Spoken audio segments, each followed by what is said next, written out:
அஸ்ஸலாமு அலைக்கும். Hi hello friends, welcome back to my channel.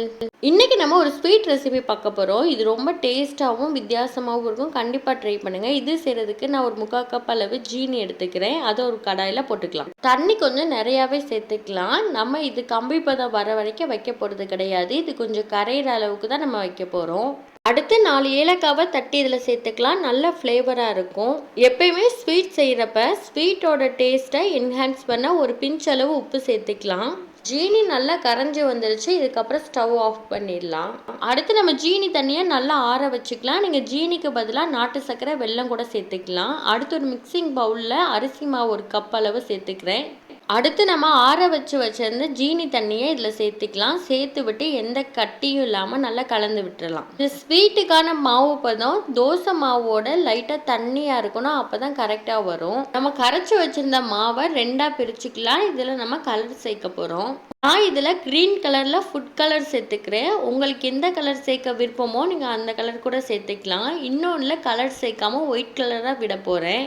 Colour சேர்த்து நல்லா கலக்கி விட்டுறலாம். அடுத்து ஒரு கடாயில் தண்ணி ஊற்றிக்கலாம். தண்ணி ஊற்றி ஒரு ஸ்டாண்டு இல்லைன்னா இந்த மாதிரி கிண்ணம் கூட வச்சுக்கலாம். இது மேலே நம்ம தட்டு வைக்கணும். ஒரு பிளேட் எடுத்துக்கோங்க. பிளேட்டில் லைட்டாக எண்ணெய் ஊற்றி எண்ணெய் எல்லா பக்கமும் ஸ்ப்ரெட் பண்ணி விட்டுருங்க. இந்த பிளேட்டில் தான் நம்ம மிக்ஸ் பண்ணி வச்சுருந்த மாவை ஊற்ற போகிறோம். ஸோ எண்ணெய் தடவுறதுனால நம்மளுக்கு எடுக்கிறப்ப ஒட்டாமல் வரும். அடுத்து நம்ம ஆயில் தடவி வச்சுருந்த பிளேட்டை நான் ஆல்ரெடி செட் பண்ணி வச்சுருந்த கிண்ணத்து மேலே வச்சுக்கலாம். உங்ககிட்ட ஸ்டாண்ட் இருந்தாலும் யூஸ் பண்ணிக்கோங்க. கடாய்க்கு ஏற்ற மூடி எடுத்துக்கோங்க. அப்போ தான் அவிறப்ப ஆவி வெளியே போகாது. அந்த மூடியை இந்த மாதிரி ஒரு துணி வச்சு கட்டி வச்சுக்கோங்க. இந்த கிளாத் என்கிட்ட யூஸ் பண்ணாமல் அப்படியே இருந்தனால நான் இதை யூஸ் பண்ணிக்கிட்டேன். இப்படி மூடியை கிளாத் வச்சு கட்டுறதுனால நம்ம பண்ணுற ஸ்வீட் மேலே தண்ணி எதுவும் விழுகாமல் இருக்கும். தண்ணி எல்லாமே அந்த கிளாத்லேயே அப்சர்வ் ஆயிரும். அந்த பிளேட்டை ஒரு 5 மினிட்ஸ் ப்ரீ ஹீட் பண்ணிடலாம். இப்போ பிளேட் வந்து நல்ல ஹீட் ஆயிடுச்சு. பிளேட் இப்போ நல்ல ஹீட் ஆயிடுச்சு. நல்ல ஹீட் ஆனதுக்கப்புறம் தான் நம்ம மிக்ஸ் பண்ண மாவை ஊற்றணும். இதில் ஃபஸ்ட்டு லேயராக நம்ம கலர் போட்டு மிக்ஸ் பண்ணி வச்சுருந்த க்ரீன் கலர் மாவை ஊற்றிருக்கேன். இது ஒரு 5 மினிட்ஸ் அப்படியே விட்டுறலாம். ஒரு 5 மினிட்ஸ்க்கு அப்புறம் நம்ம இதை தொடர்ந்து பார்த்தோன்னா நம்மளோட ஃபர்ஸ்ட் லேயர் நல்லா வெந்து வந்திருக்கு. கையில் எதுவும் ஒட்டாமல். அதுக்கப்புறம் நம்ம அடுத்த லேயர் ஊற்ற ஆரம்பிச்சிடலாம். அடுத்து நம்ம ஒயிட் கலர் மிக்ஸை ஊற்றிடலாம். நீங்கள் ஒயிட் கலராகவும் ஊற்றலாம், இல்லை வேறு கலர் நீங்கள் மிக்ஸ் பண்ணி கூட ஊற்றலாம். அது உங்களோட விருப்பம். 5 மினிட்ஸ் ஆயிடுச்சு. ஒட்டாமல் வந்திருக்கு. நம்ம அடுத்த லேயர் ஊற்ற ஆரம்பிச்சிடலாம். அடுத்து நம்ம க்ரீன் கலர் லேயர் ஊற்றிடலாம். மாவு ஊற்றுறப்ப கீழே நல்லா கலந்து ஊற்றுங்க. இல்லைன்னா அரிசி மாவு கீழேயே தங்கிரும். இது மாதிரி க்ரீன் கலரும் ஒயிட் கலரும் மாற்றி மாற்றி ஊற்றிக்கலாம். உங்களுக்கு எத்தனை லேயர் வேணுமோ அதுக்கேற்றாப்புல இந்த ஸ்வீட் செஞ்சுக்கோங்க. அதே மாதிரி ஒரு 5 மினிட்ஸ்க்கு அப்புறம் நம்ம திறந்து பார்த்தோன்னா கையில் ஒட்டாமல் வந்துடுச்சு. நம்ம அடுத்து ஒயிட் கலர் லேயர் ஊற்றிக்கலாம். லாஸ்ட் லேயர் நீங்கள் ஊற்றுறப்போ 10 மினிட்ஸ் மட்டும் வேக விடுங்க. ஃபஸ்ட்டு உள்ளதுக்கெலாம் ஒரு 5 மினிட்ஸ் நம்ம வேக விட்டுருப்போம். இனி மூடி போட்டு நல்லா வேக விட்டுறலாம்.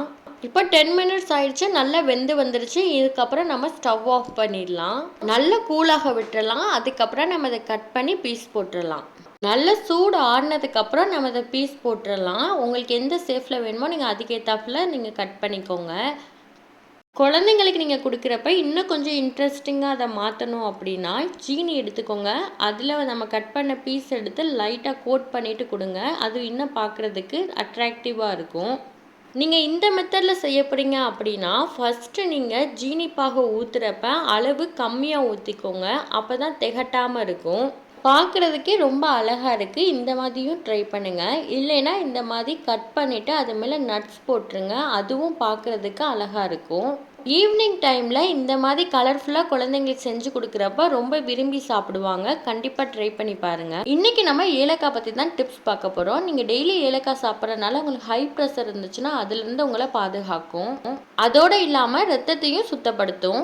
அடுத்து சிறுநீரை பெருக்கி உடலில் உள்ள கழிவுகளையும் அகற்றும். இந்த டிப்ஸ் அண்ட் வீடியோ பிடிச்சிருந்துச்சுன்னா மறக்காமல் நம்ம சேனலை சப்ஸ்கிரைப் பண்ணிவிட்டு பக்கத்தில் இருக்க பெல் பட்டனையும் கிளிக் பண்ணிடுங்க. இந்த வீடியோ பார்த்ததுக்கு ரொம்ப நன்றி.